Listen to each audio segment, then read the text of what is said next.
ਧੰਨ ਗੁਰੂ ਰਾਮਦਾਸ। ਗੁਰੂ ਰਾਮਦਾਸ ਜੀ ਗੁਰੂ ਨਾਨਕ ਪਰੰਪਰਾ ਤੇ ਸਿੱਖ ਧਰਮ ਦੀ ਚੌਥੀ ਗੁਰੂ ਸ਼ਖਸੀਅਤ ਹਨ। ਸਿੱਖ ਜਗਤ ਵਿੱਚ ਉਹਨਾਂ ਨੂੰ ਕਦੀ ਸ੍ਰੀ ਅੰਮ੍ਰਿਤਸਰ ਸ਼ਹਿਰ ਦਾ ਬਾਨੀ ਕਹਿ ਕੇ, ਕਦੀ ਸੋਢੀ ਸੁਲਤਾਨ ਕਹਿ ਕੇ, ਕਦੀ ਸੱਚੇ ਪਾਤਸ਼ਾਹ ਕਹਿ ਕੇ ਤੇ ਕਦੀ ਧੰਨ ਧੰਨ ਗੁਰੂ ਰਾਮਦਾਸ ਕਹਿ ਕੇ ਸਿਮਰਤੀ ਦਾ ਅੰਗ ਬਣਾਇਆ ਜਾਂਦਾ ਹੈ। ਉਹਨਾਂ ਦਾ ਪ੍ਰਕਾਸ਼ ਪਿਤਾ ਸੋਢੀ ਹਰਦਾਸ ਜੀ ਦੇ ਘਰ ਮਾਤਾ ਅਨੂਪੀ ਜੀ ਦੇ ਕੁੱਖੋਂ 25 ਸਤੰਬਰ 1534 ਨੂੰ ਲਾਹੌਰ ਦੀ ਝੂਨਾ ਮੰਡੀ ਵਿਖੇ ਹੋਇਆ ਸੀ। ਆਪ ਜੀ ਦਾ ਇੱਕ ਛੋਟਾ ਭਰਾ ਹਰਦਿਆਲ ਤੇ ਇੱਕ ਭੈਣ ਰਮਦਾਸੀ ਵੀ ਸੀ। ਪਿਤਾ ਸੋਢੀ ਹਰਦਾਸ ਜੀ ਦਾ ਪਰਿਵਾਰ ਇੱਕ ਸਧਾਰਨ ਤੇ ਕਿਰਤੀ ਪਰਿਵਾਰ ਸੀ। ਪਰਿਵਾਰ ਵਿੱਚ ਨਾ ਅਰਥ ਪੱਖੋਂ ਕੋਈ ਅਮੀਰੀ ਸੀ ਤੇ ਨਾ ਹੀ ਸਮਾਜਿਕ ਪੱਖੋਂ ਬਹੁਤ ਮਾਨਤਾ ਸੀ। ਸੋਢੀ ਹਰਦਾਸ ਜੀ ਦੀ ਵੰਸ਼ ਪਰੰਪਰਾ ਵਿੱਚ ਸਿੱਖੀ ਸ਼ਰਧਾ, ਸੇਵਾ ਭਾਵਨਾ, ਕਿਰਤ ਤੇ ਕੀਰਤੀ, ਨਿਮਰਤਾ ਤੇ ਮਿੱਠਤ ਅਤੇ ਪ੍ਰਭੂ ਭਗਤੀ ਦੇ ਰੰਗ ਰਸ ਦਾ ਅਥਾਹ ਪਸਾਰਾ ਸੀ। ਗੁਰੂ ਰਾਮਦਾਸ ਜੀ, ਜਿਨ੍ਹਾਂ ਨੂੰ ਘਰ ਪਰਿਵਾਰ ਵਿੱਚ ਪਹਿਲਾ ਬੱਚਾ ਹੋਣ ਕਰਕੇ ਭਾਈ ਜੇਠਾ ਨਾਮ ਨਾਲ ਹੀ ਬੁਲਾਇਆ ਜਾਂਦਾ ਸੀ। ਹਾਲਾਂਕਿ 7 ਸਾਲ ਦੇ ਹੀ ਸਨ ਕਿ ਪਹਿਲਾਂ ਮਾਤਾ ਅਨੂਪੀ ਜੀ ਤੇ ਫਿਰ ਪਿਤਾ ਸੋਢੀ ਹਰਦਾਸ ਜੀ ਵਾਰੋ ਵਾਰ ਪ੍ਰਭੂ ਹੁਕਮ ਵਿੱਚ ਚਲਾਣਾ ਕਰ ਗਏ। ਗੁਰੂ ਰਾਮਦਾਸ ਜੀ ਦੀ ਸਮਾਜਿਕ ਤੇ ਆਰਥਿਕ ਸਥਿਤੀ ਇਸ ਉਮਰ ਵਿੱਚ ਇੱਕ ਯਤੀਮ ਤੇ ਲਵਾਰਸ ਵਰਗੀ ਹੀ ਸੀ। ਛੋਟੇ ਭਰਾ ਹਰਦਿਆਲ ਤੇ ਭੈਣ ਰਮਦਾਸੀ ਦੀ ਪਾਲਣ ਪੋਸ਼ਣ ਦੀ ਜ਼ਿੰਮੇਵਾਰੀ ਦਾ ਬੋਝ ਵੀ ਭਾਈ ਜੇਠਾ ਜੀ ਸਿਰ ਸੀ।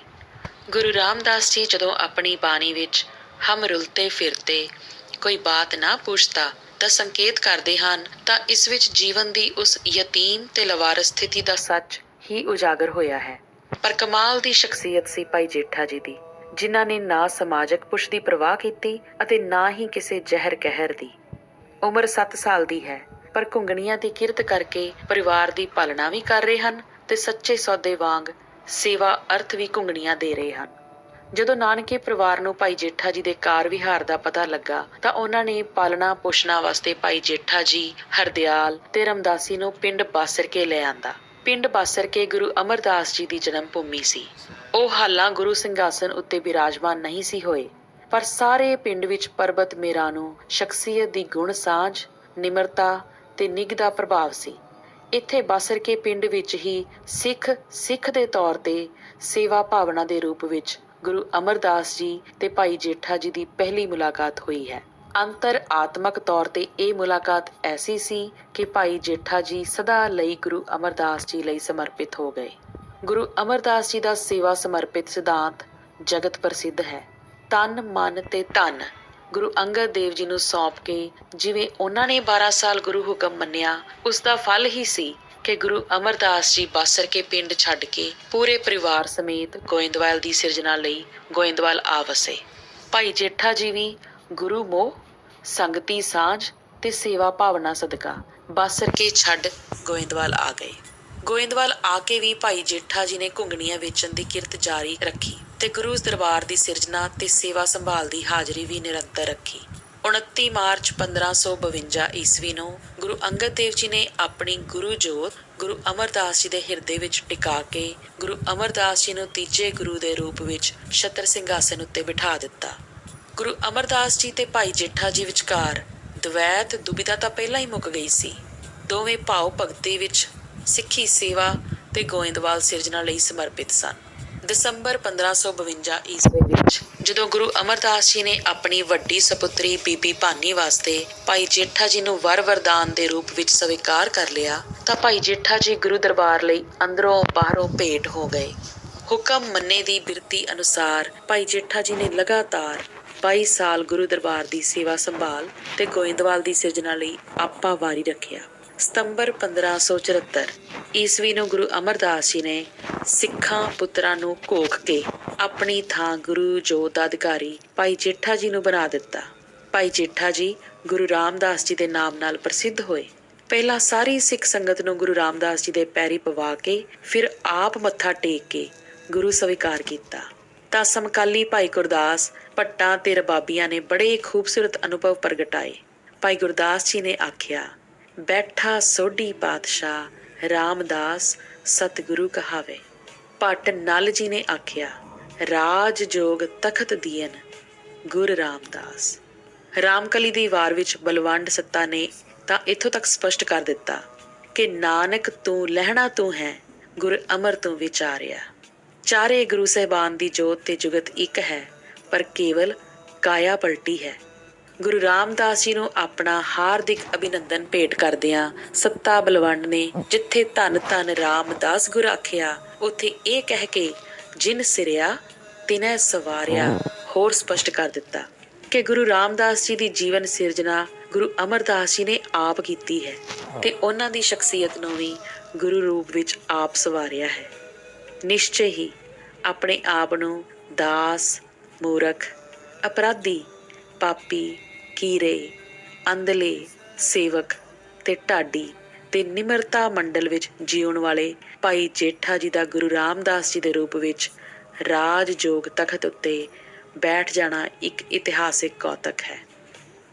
ਗੁਰੂ ਰਾਮਦਾਸ ਜੀ ਨੇ 1574 ਈਸਵੀ ਤੱਕ 7 ਸਾਲ ਤੱਕ ਗੁਰ ਸਿੰਘਾਸਨ ਉੱਤੇ ਬੈਠ ਕੇ ਜਿੱਥੇ ਸਿੱਖ ਲਹਿਰ ਦੀ ਵਾਗਡੋਰ ਸੰਭਾਲੀ, ਅੰਮ੍ਰਿਤਸਰ ਸ਼ਹਿਰ ਦੀ ਉਸਾਰੀ ਕੀਤੀ, ਮਸੰਦ ਤੇ ਦਸਵੰਧ ਦੀਆਂ ਪਰੰਪਰਾਵਾਂ ਤੋਰੀਆਂ, ਉੱਥੇ ਉਹਨਾਂ ਨੇ 7 ਸਾਲ ਦੇ ਥੋੜ੍ਹੇ ਜਿਹੇ ਸਮੇਂ ਵਿੱਚ ਮਾਨਵ ਜਾਤੀ ਦੇ ਉਦਾਰ ਧਾਰਮਿਕ ਸਿਧਾਂਤਾਂ ਤੇ ਸਿੱਖੀ ਦੀ ਸਾਰਥਿਕਤਾ ਉਜਾਗਰ ਕਰਨ ਲਈ ਆਕਾਰ ਵਿੱਚ ਵੀ, ਰੂਪ ਤੇ ਰਸ ਪੱਖੋਂ ਵੀ ਬਾਣੀ ਦਾ ਮਹਾਨ ਭੰਡਾਰ ਪ੍ਰਦਾਨ ਕੀਤਾ।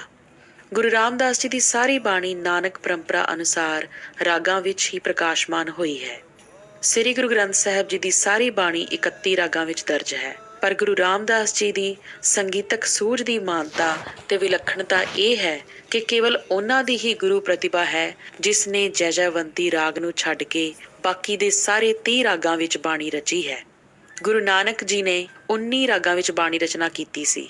ਗੁਰੂ ਅੰਗਦ ਦੇਵ ਜੀ ਨੇ ਸ਼ਲੋਕਾਂ ਵਿੱਚ ਬਾਣੀ ਰਚੀ, ਕਿਸੇ ਇੱਕ ਰਾਗ ਦੀ ਵਰਤੋਂ ਵੀ ਨਾ ਕੀਤੀ। ਗੁਰੂ ਅਮਰਦਾਸ ਜੀ ਨੇ 19 ਰਾਗਾਂ ਵਿੱਚੋਂ 17 ਰਾਗਾਂ ਦੀ ਬਾਣੀ ਰਚਨਾ ਲਈ ਵਰਤੋਂ ਕੀਤੀ ਸੀ।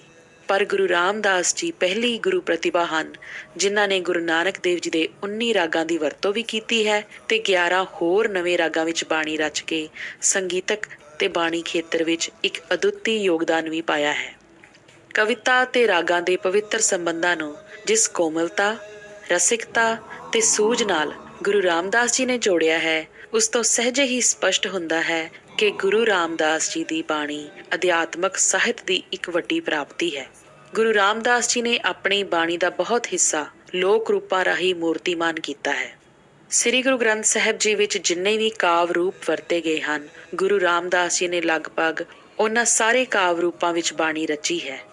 ਆਪ ਜੀ ਨੇ 246 ਪਦੇ ਰਚੇ, ਜਿਨ੍ਹਾਂ ਵਿੱਚ ਦੁਪਦੇ, ਚੌਪਦੇ ਤੇ 5 ਪਦੇ ਵਿਸ਼ੇਸ਼ ਹਨ। ਆਪ ਨੇ 31 ਅਸ਼ਟਪਦੀਆਂ ਲਿਖੀਆਂ। ਲੋਕ ਕਾਵ ਰੂਪਾਂ ਵਿੱਚ ਆਪ ਨੇ ਪਹਿਰੇ, ਵਣਜਾਰਾ, ਕਰਹਲੇ ਤੇ ਘੋੜੀਆਂ ਦੇ ਕਾਵ ਰੂਪ ਅਪਣਾਏ ਹਨ। ਸ਼ੰਤ ਵੀ ਇੱਕ ਲੋਕ ਕਾਵ ਰੂਪ ਹੈ। ਗੁਰੂ ਰਾਮਦਾਸ ਜੀ ਨੇ 32 ਸ਼ੰਤ ਲਿਖੇ। ਸ਼ਲੋਕ ਵੀ ਬੜਾ ਪੁਰਾਣਾ ਭਾਰਤੀ ਕਾਵ ਰੂਪ ਹੈ। ਇਸ ਵਿੱਚ ਵੀ ਆਪ ਜੀ ਨੇ 138 ਸ਼ਲੋਕ ਰਚੇ ਹਨ। ਸ੍ਰੀ ਗੁਰੂ ਗ੍ਰੰਥ ਸਾਹਿਬ ਜੀ ਦਾ ਇੱਕ ਪ੍ਰਸਿੱਧ ਕਾਵ ਰੂਪ ਵਾਰ ਹੈ। ਗੁਰੂ ਰਾਮਦਾਸ ਜੀ ਨੇ 8 ਵਾਰਾਂ ਵੀ ਲਿਖੀਆਂ ਹਨ, ਜਿਨ੍ਹਾਂ ਵਿੱਚ 183 ਪੌੜੀਆਂ ਹਨ।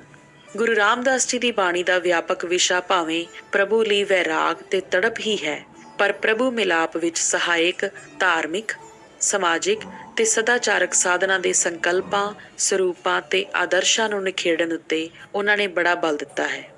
ਗੁਰੂ ਧਿਆਨ, ਨਾਮ ਸਿਮਰਨ, ਸਾਧ ਸੰਗ, ਸੰਤ ਸੇਵਾ, ਕੀਰਤੀ ਤੇ ਕੀਰਤਨ, ਪਾਠ ਵਿਚਾਰ, ਪੁੰਨਦਾਨ, ਅੰਮ੍ਰਿਤ ਵੇਲੇ ਦਾ ਜਾਗਣਾ, ਸੋਚ, ਇਸ਼ਨਾਨ, ਸਦਾਚਾਰਕ ਕਰਮ ਤੇ ਵਤੀਰਾ, ਇਹ ਸਭ ਪ੍ਰਭੂ ਮਿਲਾਪ ਵਿੱਚ ਸਹਾਇਕ ਸਾਧਨ ਹਨ।